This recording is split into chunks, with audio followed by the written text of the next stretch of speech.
Sebelum kita masuk di dalam pemberitaan firman Tuhan, mari kita berdoa.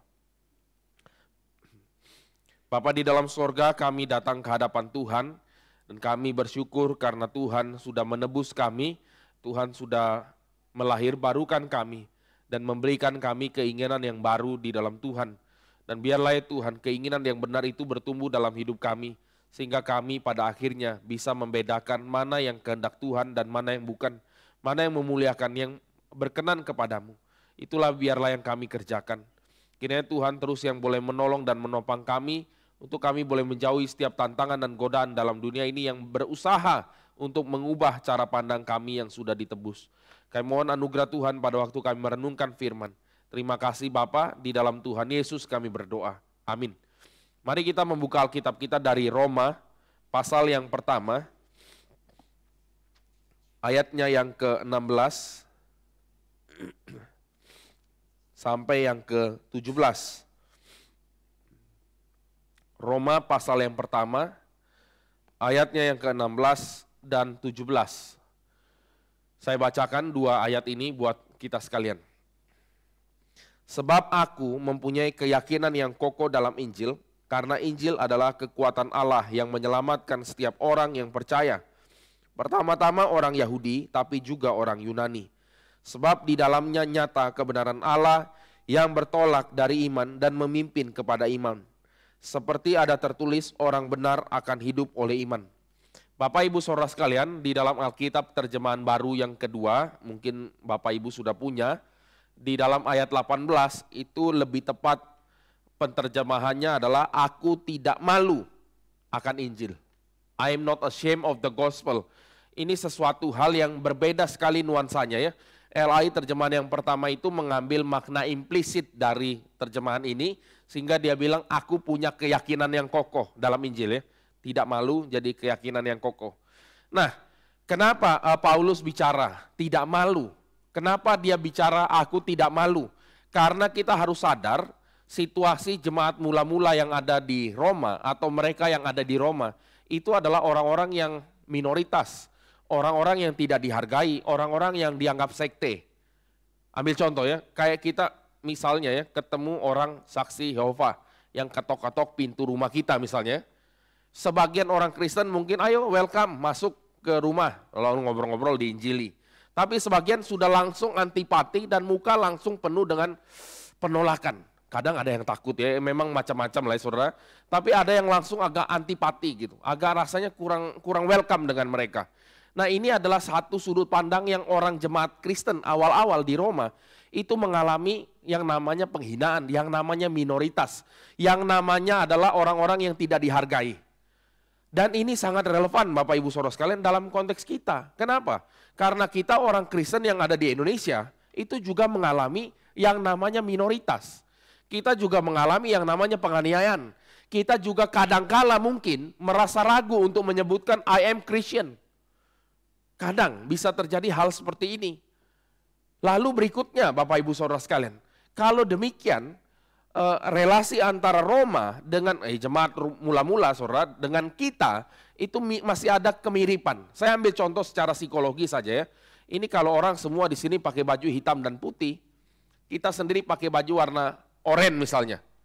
Atau ya mungkin lebih ekstrim lagi, kalau semua ini pakai baju warna kuning, tiba-tiba kita pakai warna merah sendiri ya. Rasanya kayak salah tempat. Ini kayak klub bola ya saudara. Argentina lawan apa? Kita salah tempat duduk saudara. Itu rasanya ada peer pressure yang begitu besar ya. Rasanya kayaknya mau pulang sajalah, pulang ya. Kira-kira demikian saudara. Itu adalah perasaan tertekan. Jadi orang-orang hari itu sebetulnya mereka ada satu tekanan sosial. Kamu Kristen, kamu itu dipandang sebelah mata. Kamu itu dipandang kelas sosial yang paling rendah. Karena kamu dianggap juga berkhianat kepada pemerintah. Orang Roma hari itu menyembah kaisar sebagai dewa dan lain-lain sebagainya. Kamu dianggap orang aneh. Nah ini satu situasinya saudara. Tetapi Paulus mengatakan, aku tidak malu akan Injil. Pertanyaannya kenapa? Ini kan yang penting ya. Kenapa Paulus tidak malu? Dan ini juga yang kemudian harusnya kita bersyukur karena Injil adalah kekuatan Allah yang menyelamatkan. Power of God ya, power yang menyelamatkan. Dan sekarang kita akan lihat dua hal ini, saudara. Yang pertama, saya akan ajak kita lihat mengenai kata menyelamatkan. Kata menyelamatkan ini sebetulnya dalam bahasa Yunani itu adalah soter, ya. Soter, akar katanya itu soter. Dan soter ini adalah kata yang bukan dipahami secara umum. Menyelamatkan, keselamatan itu siapa punya pekerjaan, saudara. Yang bisa menyelamatkan dan yang melakukan adalah seorang kaisar. Itu yang kita bisa lihat, nama soter itu akhirnya disematkan kepada Kaisar Agustus awal-awal. Dan ini kenapa, saudara? Saya ambil contoh ya, di dalam keadaan politik Roma hari itu setelah Julius Caesar mati. Setelah Julius Caesar mati, Julius Caesar adalah diktator ya, dia menyatakan dirinya diktator. Dan waktu dia menyatakan diri diktator, kemudian Brutus dan para senat tidak senang, lalu membunuh daripada Julius Caesar. Setelah Julius Caesar dibunuh ya saudara, maka yang terjadi adalah orang-orang Roma hari itu tidak dalam kestabilan. Perang saudara, lalu krisis, itu yang terjadi karena tidak ada orang yang memimpin saudara. Di dalam keadaan seperti itu, muncul seorang pemuda, masih muda waktu itu Agustus, dia mengatakan, saya akan memberikan jalan keluar. Saya akan memberikan kamu satu keamanan, ketenteraman. Saya juru selamat. Jadi kita harus sadar saudara, juru selamat itu adalah hal yang dikatakan oleh Agustus untuk diri dia. Saya lakukan ini, saya akan menyelamatkan kau. Saudara sekalian, ada satu hal yang kita perlu paham di dalam konteks ini saudara ya. Yaitu apa? Yaitu semua diktator, tiran, itu punya elemen yang sama. Yaitu mengatakan diri mereka adalah juru selamat. Sebelum kita ke Agustus, saya ambil contoh sedikit lagi ya. Misalnya pada waktu Hitler menaik takhta, dia menjadi Führer, dia menjadi pemimpin seluruh Jerman. Dia lakukan narasi apa saudara? Dia melakukan satu narasi. Narasinya adalah sekarang Jerman di dalam hyperinflation. Orang semua pada nganggur, orang mau makan susah, orang dalam penderitaan. Orang yang semacam ini mereka butuh apa? Mereka butuh juru selamat. Maka Hitler datang dan dia mengatakan, aku akan menyelamatkan kamu. Ya kira-kira demikian narasinya. Menyelamatkan dari apa? Dari plot orang-orang Yahudi. Nah dia lagi bilang Rusia punya komunis dan orang-orang dari US itu orang-orang ekonomi daripada US yang digerakkan oleh Yahudi itu kemudian yang membuat situasi yang hancur di Jerman. Maka akan muncul antisemitis, ya itu kira-kira saudara. Jadi itulah sebabnya orang Yahudi dibantai oleh Hitler. Singkat cerita saudara, dia mengatakan aku juga juru selamat. Nanti saudara akan lihat juga bagaimana tirani-tirani satu-satu. Bahkan yang paling kita kenal Soeharto. Soeharto juga ada narasi yang sama, menyelamatkan Indonesia dari tangan apa? Komunis kan saudara. Entah yang dibantai itu asli komunis atau bukan, kita nggak tahu saudara ya. Bisa saja memang ini musuh politik. Saudara tahu ya, salah satu noda kemanusiaan Indonesia adalah pembantaian massal 1,5 juta manusia di Indonesia tahun 65, 66 dan beberapa tahun setelah itu. 1,5 juta manusia dihakimi kayak binatang, saudara, bukan di dalam pengadilan. Meskipun katanya Indonesia negara hukum, ya. Tapi katakanlah oke lah ya, kita lihat ya ini di dalam konteks tahun 65, 66 sudah susah dibuka datanya. Tapi kita melihat juga tahun 98. Kita lihat bagaimana ada narasi kekacauan dan kemudian ada yang coba untuk ambil alih menyelamatkan. Tapi balik lagi, yang kita bisa lihat apa? Di dalam sejarah saudara, ada orang-orang yang mengatakan dirinya juru selamat. Dan mengatakan aku akan membuat jalan satu kedamaian. Nah kita lihat dulu, sampai nanti kita bisa memahami ternyata juru selamat konsep Savior Syndrome ini, orang-orang yang sebetulnya narsis, itu problem besar ya, narsis. Dia tidak pernah rasa bersalah dan problem paling utama ya, kita jangan bilang begini, itu kan apa Agustus, itu Nero, itu ya bisa kita ngomong Soeharto atau kita bisa bilang Hitler, itu kan mereka. Oh tidak saudara, nanti kita akan renungkan, kita juga tidak luput dengan hal ini dalam urusan yang mikro. Mungkin karena kita tidak punya power, saudara sekalian, maka kita tidak bisa lakukan yang mereka lakukan. Tapi kalau mungkin kita dikasih kekuasaan itu, jangan-jangan lebih kejam dari Hitler loh.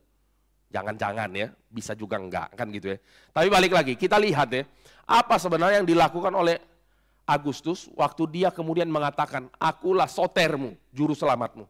Singkat cerita saudara, setelah keadaan chaos, Agustus itu koalisi sama Mark Antony dan Lepidus ya. Dia melakukan triumvirat yang kedua. Triumvirat yang pertama itu kan antara Julius Caesar, Crassus sama Pompei. Ini histori sore. Setelah triumvirat yang pertama gagal, makanya perang dan kemudian Julius Caesar jadi diktator. Tapi di dalam triumvirat yang kedua, Mark Antony, Agustus, dan Lepidus itu koalisi mengalahkan Brutus.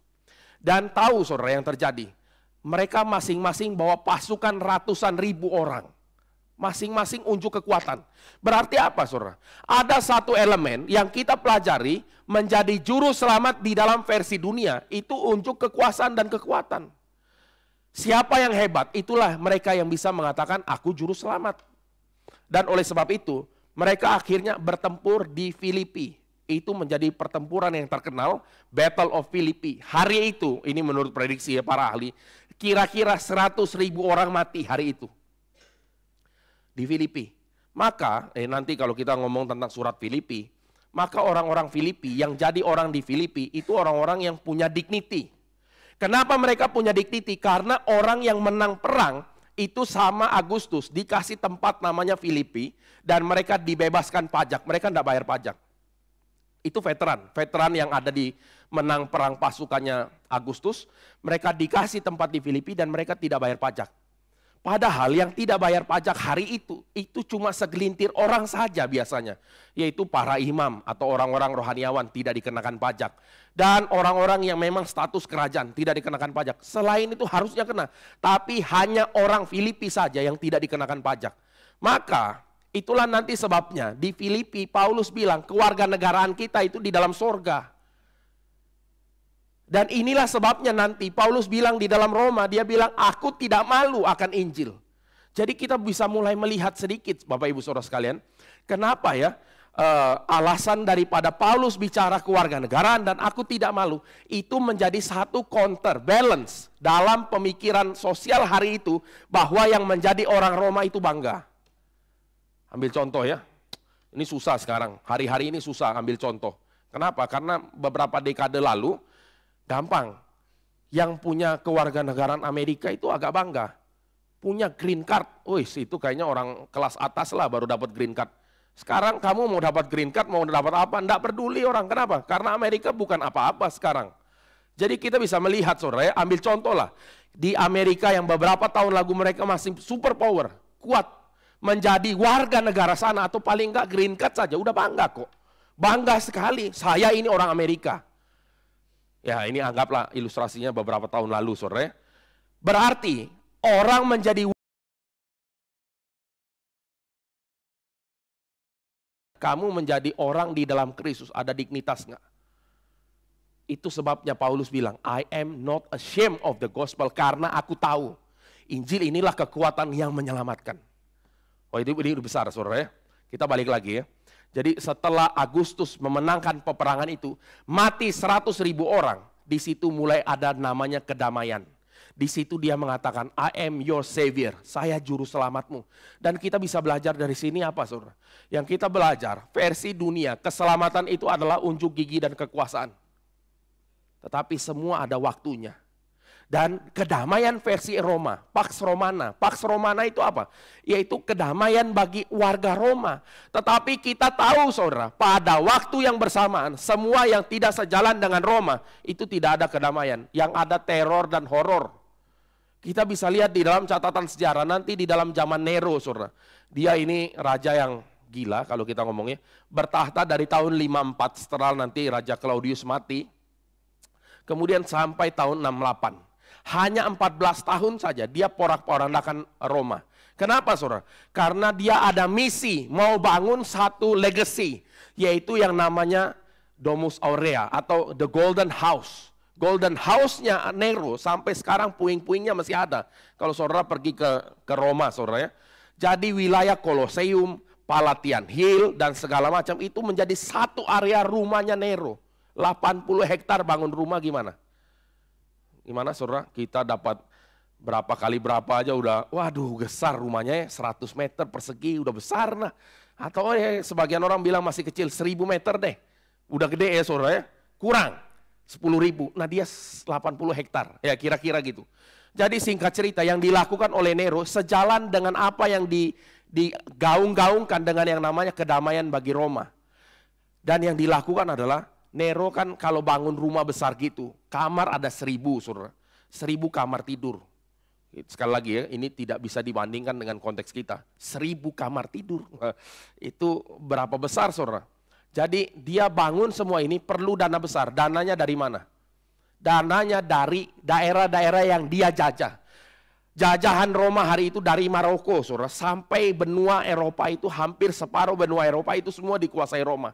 Maka Pax Romana, kedamaian bagi Roma itu adalah dengan menjajah bangsa lain. Kita punya uang kurang, ambil saja. Nggak mau kasih, bunuh, ambil, rampok tanahnya. Rampok tanahnya. Ini zaman siapa, saudara? Saudara dengar puisinya Wiji Tukul? Mungkin pernah dengar ya, Wiji Tukul punya puisi ya. Dia bilang, rakyat kecil disuruh jual tanah. Tapi dengan harga murah, dia bilang gitu kan ya. Itu aparat, itu kayak rampok pakai senjata. Itu adalah kritikan Wiji Tukul kalau kita bisa lihat. Berarti apa saudara? Kedamaian bagi klannya Soeharto hari itu adalah penganiayaan bagi yang tidak sejalan dengan klannya. Kita bisa lihat ini di dalam sepanjang sejarah. Nanti kalau kita bicara Saddam Hussein juga sama. Kita bicara Hitler juga sama. Kita bicara siapapun sama. Oke, kita sudah dapat gambaran makro kan ya. Lalu kita bertanya, oke lah Pak, sudahlah itu kan para diktator itu yang orang agak-agak gila itu. Saudara ya, kita bilang mereka memang seperti itu. Kita nih rakyat biasa kok.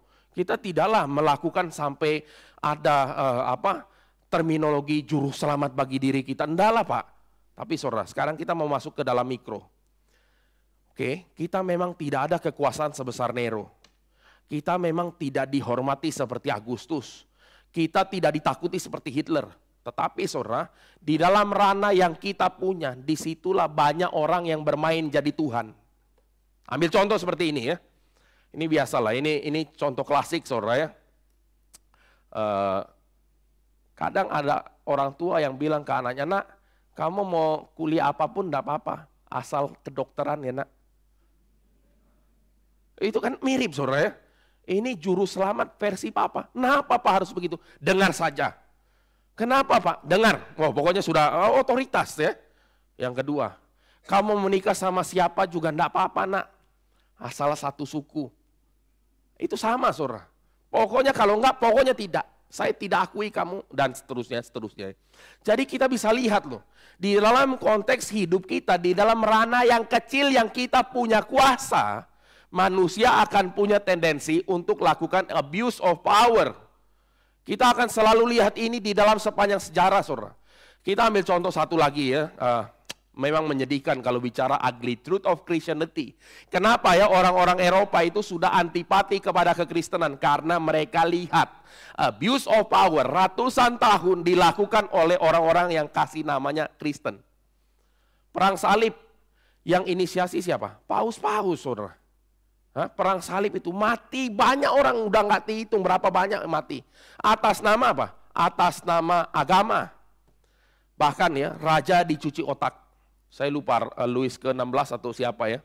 Dia mengatakan, ini di Saint Chapel di France itu, di Paris ya. Jadi kalau kita ke Paris, itu kan ada Notre Dame, dan kemudian ada Saint Chapel, dekat sekali saudara. Saint Chapel itu dibangun khusus, ornamennya apa? Ornamennya adalah hiasan mozaik, peristiwa penaklukan orang Israel ke tanah Kanaan. Jadi ornamennya itu. Jadi memang mozaik berapa banyak itu adalah cerita Yeriko. Dan di situ dia kasih orasi begini. Tuhan tidak mungkin mengangkat aku sampai di dalam posisi ini. Tuhan pasti ada rencana. Rencananya apa? Rencananya untuk menaklukkan kembali Yerusalem. Oh, kelihatannya keren. Perang pertama menang. Benar, ini adalah, ya biasalah ya, kalau menang dibilang ini penyertaan Tuhan. Kalau kalah, dan fase kedua kalah. Kalau kalah, waktu itu dia bilang apa? Tuhan, janganlah kesalahanku ini menimpa seluruh umat Tuhan. Kayak gitu ya, menyalahkan diri. Ini mirip apa saudara? Rasa agak ini enggak ya? Dejavu dikit. Ada rasa dejavu dikit? Ada ya kayaknya ya. Kayaknya ini model yang sekarang kita pernah dengar ya. Yaitu kalau sehat, beriman. Kalau nggak sehat, tidak beriman. Kalau kaya, karena iman. Kalau jatuh miskin, karena dosa, saudara. Ini teologi kemakmuran, saudara ya. Jadi kita tidak perlu ngomong teologi kemakmuran sampai baru zaman ini. Dari zaman dulu juga udah mirip, saudara. Kenapa? Karena manusia pada dasarnya itu haus kepada kekuasaan. Dan dia akan lakukan segala cara untuk menjustifikasi bahkan di dalam kejatuhan dia. Nah, ini banyak sekali modus-modus begini, saudara. Oleh sebab itu ya, di dalam aspek kalau kita lihat, waktu itu orang-orang Eropa sekarang, bukan waktu ini, sekarang ya, mereka udah antipati. Itu satu tadi contoh perang salib. Lalu berikutnya kalau kita bisa lihat, slavery siapa yang inisiasi? Perbudakan itu siapa yang inisiasi? Orang-orang Kristen Katolik, saudara. Perbudakan, dagang budak ya. Kalau kita lihat di dalam sejarah, ada istilahnya Gate of No Return di Cape Coast di Ghana. Dan di situ ada chapel pertama dibangun di situ ya, saudara. Dibangun di situ tempat orang ibadah. Di bawahnya itu penjara para budak. Bayangkan, kayak kita, ya ini ambil contoh lah ya. Kita di sini lagi nyanyi puji Tuhan, saling mengasihi, di bawahnya ada penjara para budak. Bisa bayangkan kayak bagaimana orang bisa lakukan itu? Waktu itu masih dikuasai oleh Portugis. Kita bisa pikir, oh ya sudahlah, ini kan namanya Portugis. Tapi saudara, setelah berpindah dari Portugis, Katolik notabene, ke tangan Dutch Reform, apa yang dilakukan? Saya sih waktu lagi baca pikir, inilah juru selamat benaran datang ya. Mereka dibebaskan budak-budak itu. Ternyata tidak, saudara. Karena usaha para budak ini menguntungkan. Jadi budaknya tetap jalan. Itulah yang terjadi di sepanjang sejarah. Abuse of power selalu terjadi. Dan ini tidak luput dengan kita, saudara. Kita ada elemen mikro. Kita mungkin tergoda di situ. Kalau seseorang punya uang banyak, dia bisa juga lakukan hal seperti ini. Seolah-olah dia itu juru selamat, saudara. Ini narasi dunia, bukan narasi Alkitab. Sekali lagi, di dalam dunia kekuatan itu apa sih, saudara? Kekuatan itu adalah kamu punya uang, kamu punya koneksi, kamu punya skill berpikir strategi. Itu yang diandalkan dunia ini.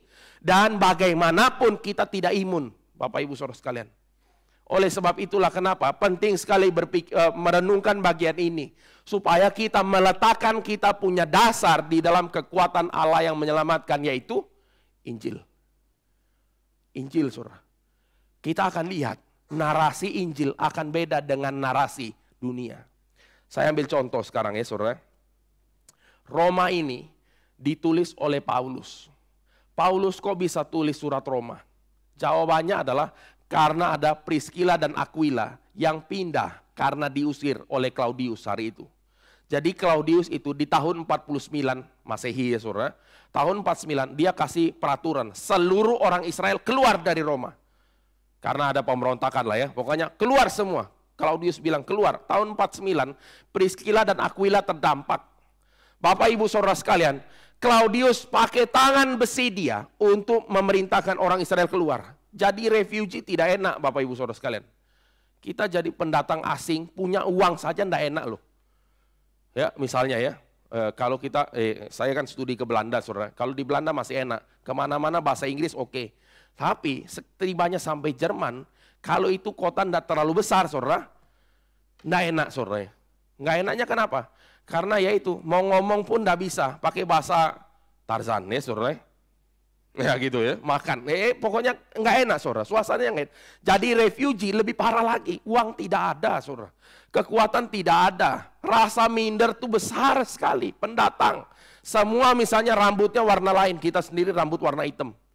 Itu susah, zaman dulu nggak ada cat mungkin ya. Kalau sekarang mungkin bisa lah orang-orang yang secara krisis identitas dia cat-cat rambut. Di dalam konteksnya biar saya sama dengan teman-teman atau apapun. Tapi zaman itu tidak saudara. Jadi kita bisa lihat apa? Claudius dengan tangan besi. Priscilla dan Aquila sepertinya korban. Ya, dari sudut pandang dunia kita lihat mereka siapa? Korban loh. Tetapi itu tidak benar di dalam sudut pandang ilahi. Kenapa? Karena Priscilla dan Aquila pergi ke Korintus, ketemu Paulus di sana. Itu adalah penentuan Tuhan. Kenapa? Karena mereka tinggal bersama, dan setelah mereka tinggal bersama, Paulus baru memahami pergumulan jemaat di Roma. Dan baru dia tulis surat ini kepada jemaat di Roma, saudara. Jadi kita bisa lihat begini. Ini mirip dengan apa yang ditulis di dalam Mazmur pasal 2, saudara ya. Orang-orang mereka-reka. Silakan bangsa-bangsa rusuh, silakan. Tapi yang bertata di atas surga itu hanya tertawa saja melihat mereka. Karena kita orang reform tidak ada kesulitan terima ini. Karena kita tahu apa yang Tuhan tentukan akan terjadi. Amin. Amin, saudara. Kita tahu, saudara, meskipun tangan besi daripada pemerintah, penguasa-penguasa, itu akan nekan sampai hancur, bahkan mungkin mati, saudara. Tapi satu hal yang pasti, kehendak Tuhan pasti jadi. Rencana kekal dia akan tergenapi. Yang penting satu, di dalam semua yang terjadi, kita berjalan dalam ketaatan, dalam iman. Kehendak Tuhan dinyatakan, saudara. Maka Paulus bilang ya, baik hidup ataupun mati, Kristus dimuliakan. Kalimatnya besar, tapi kita baru bisa mengerti kenapa besar, saudara. Karena memang di dalam satu konteks yang tension, ada tekanan antara dunia dengan Injil. Balik lagi, dia bilang keluarga negaraan kita dalam sorga. Kamu perlu ada dignity menjadi orang percaya. Ini satu bagian yang penting, saudara sekalian. Singkat cerita ya, Paulus kemudian tulis surat ini ke Roma dan menguatkan jemaat Roma yang ada di sana. Kita lihat lagi di dalam Roma pasal yang pertama ini, Bapak Ibu Saudara sekalian. Di sini dia bilang ya, Injil kekuatan Allah menyelamatkan setiap orang yang percaya. Pertama orang Yahudi, tapi juga orang Yunani. Saya akan ajak kita untuk merenungkan satu konteks penting lagi, yaitu di dalam Matius pasal 20.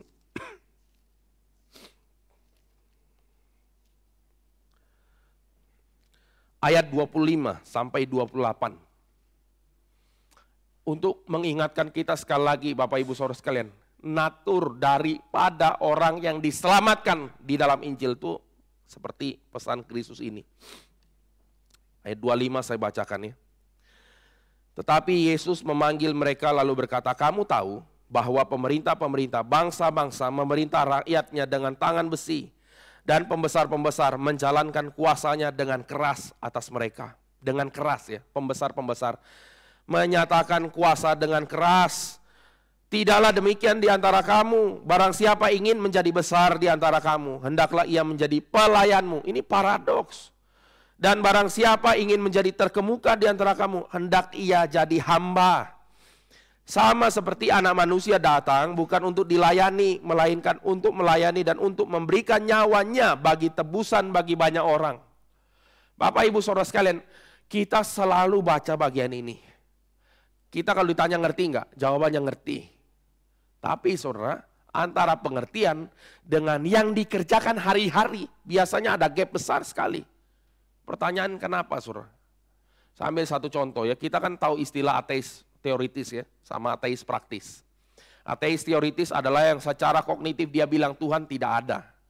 Tapi kemudian ateis praktis, dia bilang Tuhan ada, tapi di dalam kehidupan hari-hari dia tidak libatkan Tuhan. Nah itu ya. Pertanyaannya sama saudara.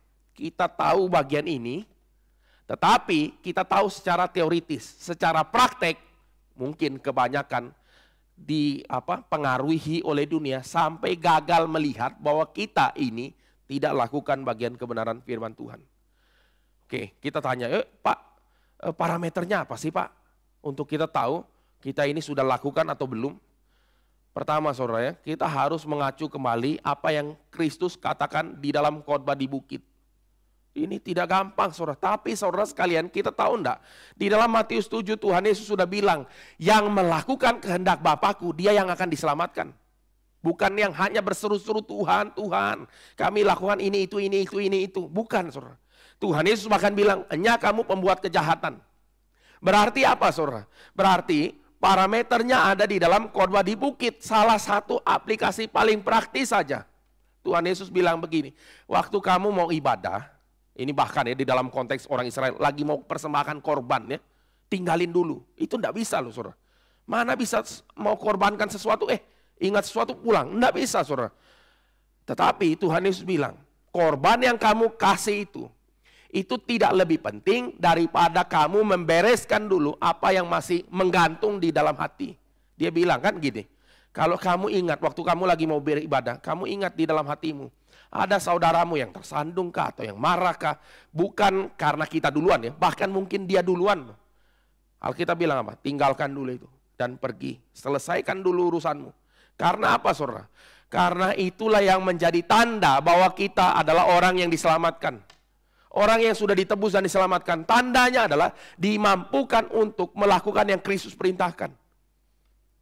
Kalau kita lakukan ini secara strict, saudara, oke Bapak Ibu kita umumkan misalnya contoh ya, minggu depan bagi siapa yang belum selesai urusan-urusan ini, selesaikan dulu. Ya, baru setelah itu datang ke gereja. Mungkin agak sepi ya minggu depan ya, sepi cuma antar anak sekolah minggu. Ya Pak saya jalan dulu, loh kenapa Pak? Masih banyak urusan Pak ya, misalnya gitu saudara ya. Nah ini adalah sesuatu parameter. Yang kedua saudara, parameternya apa? Mengasihi musuh.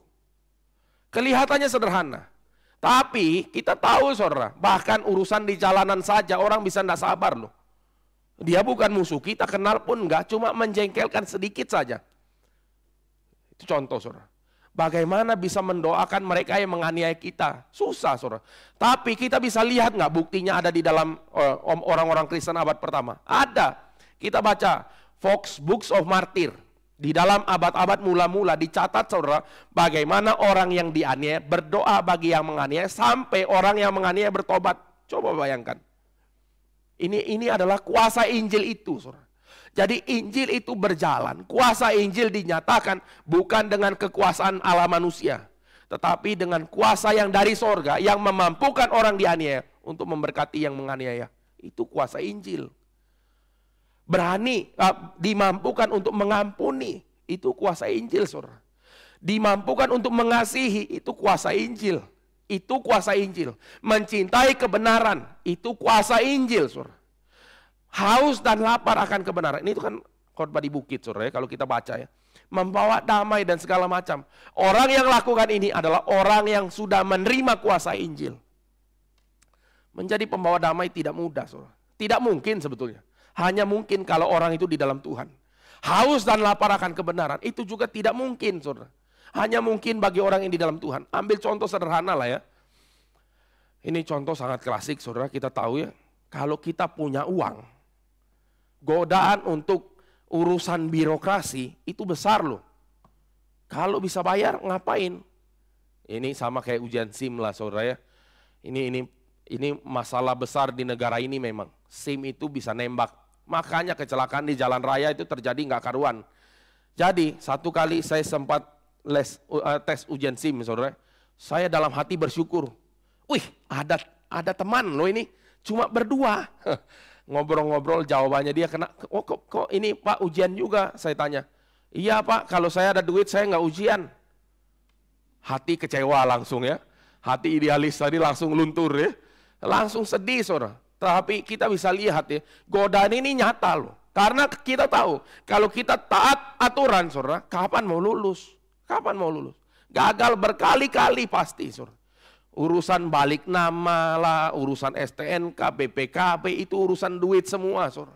Belum urusan nanti pajak lah. Waduh, semua kalau kita ngomong birokrasi itu sesuatu hal yang sangat menggoda bagi yang punya kuasa. Jadi balik lagi saudara, kita mungkin tergoda untuk menjadi juru selamat versi dunia dengan pakai kuasa. Kalau nggak pakai uang, oh tenang Pak, saya ada kenalan di kantor polisi. Nah ini dulu ya, waktu saya masih SMP, bukan SMA saudara. Papa saya di dalam keadaan zaman yang belum bertobat saudara, ini masih zaman hakim-hakim. Saya ujian SIM nggak? Oh tidak, datang ke kantor cuma foto. Rumah di pinggir kantor polisi, nanti SIM ada instant delivery saudara. Jadi langsung diantar ke rumah, itu zaman dahulu saudara. Sebelum kita mengerti apa yang namanya kebenaran. Tapi setelah yang kita tahu kebenaran saudara, kita bahkan urusan yang sederhana itu urus. Sulit nggak hidup? Susah. Itu namanya mencintai kebenaran. Mencintai dan haus dan lapar akan kebenaran. Cari tahu. Dan hari ini tantangan besar orang yang haus dan lapar kebenaran tidak banyak, bahkan di kalangan orang percaya. Itulah sebabnya saudara, kita akan lihat tidak banyak orang yang gali baca firman. Sehingga gampang disesatkan oleh pengajaran yang tidak bertanggung jawab. Gampang sekali disesatkan. Ini adalah kalau kita ngomong simptom akut yang terjadi hari ini. Inilah konteks pelayanan kita sekalian, saudara. Kita kan percaya ya ini secara karikatur lah. Kita menamakan orang reform itu minimal secara karikatur, sekali lagi tidak tentu 100% benar. Tapi orang-orang yang tahu pengetahuan firman. Ya kan gitu kan ya saudara? Tahu pengetahuan firman. Itu kalau kita ngomong kita tahu saudara. Inilah tugas yang lebih besar karena yang banyak diberi makin banyak dituntut. Itu sesuatu konteks yang kita renungkan. Dan sekarang kita kembali ya di dalam konteks di dalam Matius 20 kita lihat ada gap yang besar. Kristus bilang di dalam konteks paradoks, kalau mau jadi yang besar harus jadi pelayan. Tidak pernah ada pelayan yang melakukan kontes, saudara. Siapa pelayan terbesar? Dia tidak ngerti itu pelayan artinya. Tetapi ironinya di dalam konteks pelayanan banyak orang yang berpikir dia itu adalah pelayan super, mungkin ya, pelayan kualitas super. Sampai dia tidak sadar, dia ngomong kalau tidak ada saya mungkin tidak jalan ini gereja. Dia udah ada savior syndrome lagi. Maka saudara kalau orang sudah ada savior syndrome gampang tersinggung. Lah saya kalau tidak dilibatkan, kamu tidak menghargai. Ya kayak gitu-gitulah ya saudara. Pendapat saya tidak dihargai. Loh kalau kamu pelayan saudara, apa perlu pelayan itu ngomel sama bosnya? Bos, saya punya pendapat kok nggak kamu hargai? Aneh kan saudara ya? Langsung pecat ya kan saudara, kalau ini konteks asisten rumah tangga mungkin. Kita memahami saudara bahwa hamba itu, pelayan itu adalah di dalam situasi yang menyadari betul dia sedang melayani Tuannya. Dan siapa Tuannya kita? Tuhan. Kalau sudah begini harusnya, idealnya tidak terjadi clash di antara sesama orang yang melayani Tuhan. Tidak saudara. Tetapi clash pasti terjadi di dalam konteks pelayanan versi dunia. Karena pembesar-pembesar pakai tangan besi mereka untuk melayani. Ya clash dong ya. Tangan besi sama tangan besi hancur. Itu yang kita bisa lihat. Inilah pernyataan yang paradoks yang kita bisa lihat di dalam Injil. Versi Injil saudara. Melayani. Dan kemudian seperti Kristus datang memberikan nyawa. Inilah teladan yang kita bisa lihat Bapak Ibu Saudara sekalian. Yang kita bisa lihat dan yang mempengaruhi Paulus. Sekarang saya akan masuk di dalam bagian kedua saudara. Bagian berikutnya ya. Kita coba lihat Filipi pasal 1 ayat 12 sampai 13 saudara. Sekarang Paulus di dalam keadaan dia di penjara. Ini kira-kira tahun 60-an saudara ya. Di dalam pemerintahan Nero. Jadi Paulus itu di penjara di dalam pemerintahan Nero yang kita tadi sempat singgung sedikit. Bagaimana dia tidak warasnya orang ini menganiaya banyak orang Kristen. Dia punya rumah 80 hektar dengan cara membakar berapa besar kompleks di Roma itu dibakar. Lalu kambing hitamkan orang Kristen sampai dia ini begitu rupa. Dan Paulus itu akhirnya mati di dalam kekejaman Nero. Dan waktu dia di penjara tahun 62 kira-kira saudara dia menuliskan ini kepada jemaat Filipi ayat 12 dia bilang begini. Aku menghendaki saudara-saudara supaya kamu tahu bahwa apa yang terjadi atasku ini justru telah menyebabkan kemajuan Injil. Sehingga telah jelas bagi seluruh istana dan semua orang lain bahwa aku dipenjarakan karena Kristus. Seluruh istana ini rajanya Nero. Mungkin Nero juga tahu saudara. Karena ini catatan arkeologi saudara ya. Tempat penjaranya Paulus dengan wilayah kekaisaran daripada Roma itu dekat sekali jaraknya. Jadi dia bisa mengatakan seluruh istana tahu aku dipenjarakan karena Kristus. Coba lihat lagi. Cara Paulus memandang penderitaan dia, itu cara pandangnya beda dengan dunia saudara. Kalau cara pandang dunia apa? Tuhan saya sudah melayani kok masuk penjara. Saya melayani kok sakit. Saya melayani kok jatuh miskin saudara. Itu terus yang akan terjadi.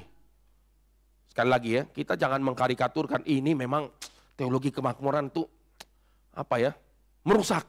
Tapi sekali lagi ya, secara kognitif kita mungkin menolak teologi kemakmuran. Tapi secara praktek, gimana? Mau makmur atau enggak? Ya kan susah pertanyaan itu kan ya.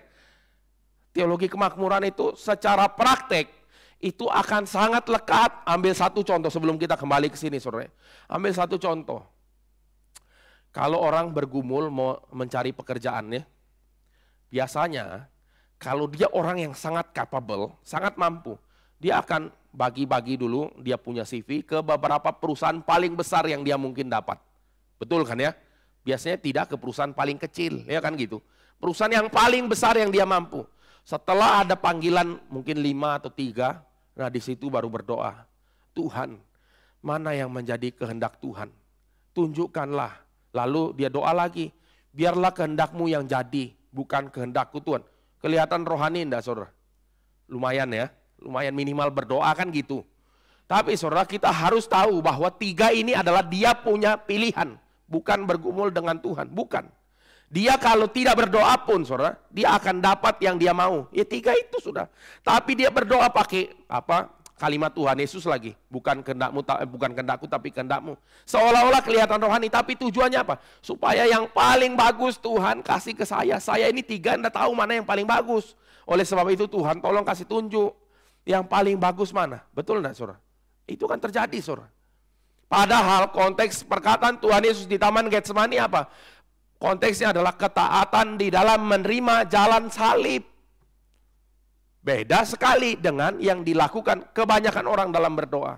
Yang dia mau adalah egonya, tapi ditutupi dengan aspek spiritual.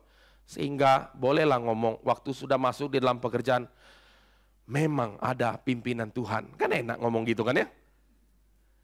Patongan sering kritik, ini hamba Tuhan juga dikritikan sama saudara ya. Kita ini pokoknya saling dikoreksi lah ya, istilah bagusnya ya saudara. Patong bilang, hamba Tuhan aja ya, kalau bergumulnya selalu ke Amerika. Dulu ya, dekade yang lalu. Mungkin sekarang bergumulnya ke Eropa, lain cerita saudara ya. Bergumul selalu pergi, Tuhan pimpin, ada pimpinan Tuhan kemana? Ke Amerika. Satu kali saya juga ketemu calon hamba Tuhan lah ya, ketemunya di Swiss. Waktu tanya-tanya, gimana Pak, ada ini, dia bilang iya, saya ini hati saya bergumul sekali melayani Tuhan. Tanya di mana? Di Swiss. Ini sebagai manusia memang ada kelemahan juga ya, dalam hati itu langsung pikir, dalam hati ya pikirnya, Pak kalau di Swiss enggak usah pakai pergumulan ya. Semua orang juga kalau mikir Swiss jadi ada pergumulan, mau tinggal di sana. Lalu besoknya saya cerita mengenai jalan salib dan segala macam. Kehendak Tuhan bukan hanya pakai tipuan spiritual, terminologi rohani untuk membenarkan. Baru akhirnya dia bilang terakhir, kalau Tuhan pimpin kemana saya pergi. Nah, itu pertobatan saudara. Tapi kalau enggak, kita bisa labeling apapun yang namanya pimpinan Tuhan. Kehendak Tuhan. Jangan-jangan itu hanya bentuk pembenaran yang dilakukan. Ini penipuan saudara. Nah oleh sebab itu Paulus mengerti benar hal ini saudara. Sampai dia bisa mengatakan apa yang terjadi atasku ini menyebabkan kemajuan Injil. Karena memang pikirannya ada pada Injil saudara. Dia tidak melihat kekuasaan Nero, di bawah pemerintahan Nero, yang menekan dia masuk ke penjara hari itu. Itu adalah bentuk kekalahan, tidak saudara. Dia lihat tangan Tuhan yang berdaulat. Tetap akan melakukan sampai kehendak Tuhan jadi. Dan dia masuk penjara dan dia tahu ini. Maka dia bisa ngomong dalam penjara kepada jemaat Filipi, bersukacitalah senantiasa dalam Tuhan. Sekali lagi ku katakan bersukacitalah. Ini kalimat orang yang mengerti dia itu siapa saudara. Oleh sebab itu Bapak Ibu Saudara sekalian, tidak heran juga Paulus nanti berkata ya, semua aku sampaikan. Kenapa? Karena pengenalanku akan Kristus jauh lebih berharga dari semua itu. Kita baru mengerti saudara. Satu bagian ya, ini salah satu bagian yang penting ya. Saya baca Filipi 3 ayat 10-11 saudara. Dia bilang begini. Yang ku kehendaki ialah mengenal dia dan kuasa kebangkitannya. Dan persekutuan dalam penderitaannya, di mana aku menjadi serupa dengan dia dalam kematiannya. Supaya aku akhirnya beroleh kebangkitan dari antara orang mati. Saudara sekalian, alangkah sangat anehnya ada orang yang berkata, aku ingin bersekutu dalam penderitaan Kristus, menjadi sama dalam kematian. Aneh saudara, dalam konteks manusia, mau menderita dan mati. Bahkan biasanya di dalam tradisi Jawa ya, mungkin ya, ada istilah pamali ya. Jangan ngomong mati-mati ya. Pamali, kita semua akan mati saudara. Tapi itu seperti seolah-olah akan dihindari. Tetapi saudara sekalian, kenapa Paulus bisa mengatakan ini? Karena dia sudah mengidentifikasikan dirinya dengan Kristus. Yang Kristus lakukan itu juga yang dia mau lakukan. Dan dia mau mengalami bersekutu di dalam penderitaan yang dialami Kristus. Karena penderitaan Kristus adalah penderitaan yang berkenan kepada Tuhan. Ini bukan penderitaan karena dosa, saudara. Penderitaan yang berkenan, penderitaan yang memuliakan Tuhan. Penderitaan dalam ketaatan, penderitaan karena melakukan kehendak Bapa. Ini penderitaan yang berkenan, saudara. Dan dia mengatakan, sampai mati di dalam Kristus. Itu yang menjadi keinginanku. Ya ini kalau kita ngomong ya, keinginan banyak orang percaya. Saya nggak tahu ya, ini bagian kita sama-sama untuk evaluasi lah ya. Di dalam konteks kita, di dalam mengikut Tuhan. Apa keinginan paling ultimat? Secara kognitif sekali lagi, kita bisa ngomong, iya sama Pak, keinginan saya juga yang tadi Bapak bilang. Filipi 3 ayat 10-11. Aku kehendaki makin kenal Tuhan, ya kan gitu. Mengenal dia kuasa kebangkitannya. Sama, bersekutu dalam penderitaan Pak. Jadi serupa dalam kematian. Itu secara kognitif, saudara. Tapi dalam kehidupan, kita sangat gampang tergoda dengan namanya dunia. Kalau itu yang terjadi, saudara, ya itu sesuatu hal yang ironi, saudara sekalian ya. Kita masuk ke dalam bagian berikut ya, di dalam Roma pasal 1 tadi. Kita lihat ya, ayat 17 dia bilang, sebab di dalamnya nyata kebenaran Allah yang bertolak dari iman dan memimpin kepada iman. Seperti ada tertulis, orang benar hidup oleh iman. Nyata kebenaran Allah, righteousness of God, ini di kayu sune, saudara. Righteousness of God artinya apa? Kebenaran Allah itu artinya apa? Itu adalah pernyataan diri Allah, saudara. Injil kekuatan Allah yang menyelamatkan. Dan di dalam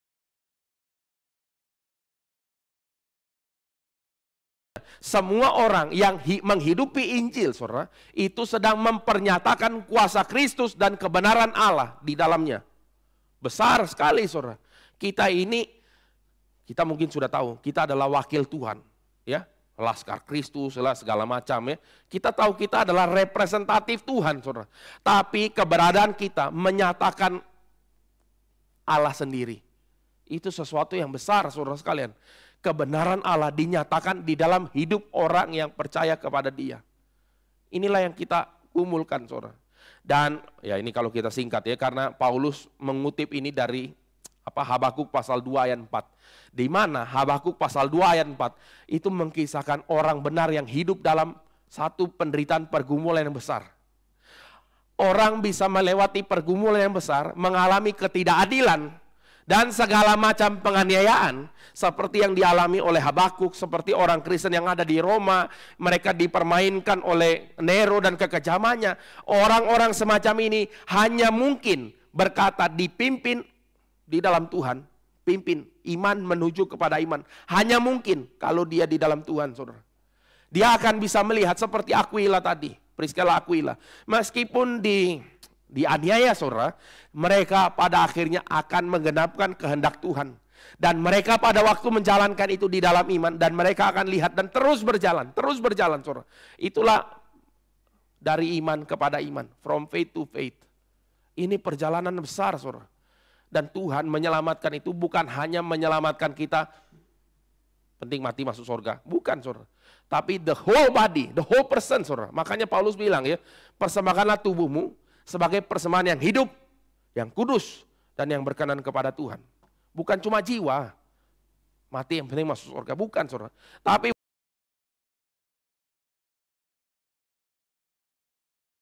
dan biarlah, saudara ya, perenungan kita akan firman Tuhan yang singkat pada pagi ini, sekali lagi boleh membuat kita bergumul.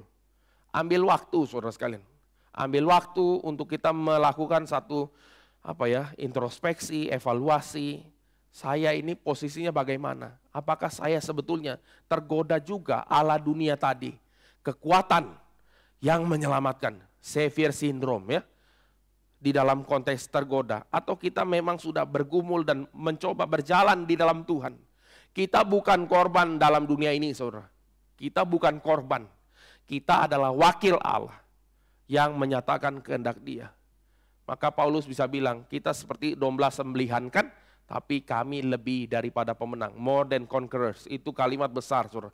Yang kita bisa mengerti setelah kita merenungkan satu bagian ini, saudara. Inilah satu refleksi, kristalisasi pemikiran Paulus yang dia mau bagikan kepada jemaat Tuhan hari itu di Roma. supaya jemaat Tuhan di Roma, meskipun akan menghadapi penganiayaan besar, saudara, mereka boleh berjalan dalam iman kepada iman. Demikian juga dalam kehidupan kita. Mari kita berdoa. Bapa di dalam sorga, kami bersyukur sekali lagi untuk pagi ini kami boleh merenungkan kebenaran firman Tuhan. Ajar kami Tuhan untuk melakukan kehendak Bapa di sorga. Ajar kami untuk boleh melakukan evaluasi dengan jujur.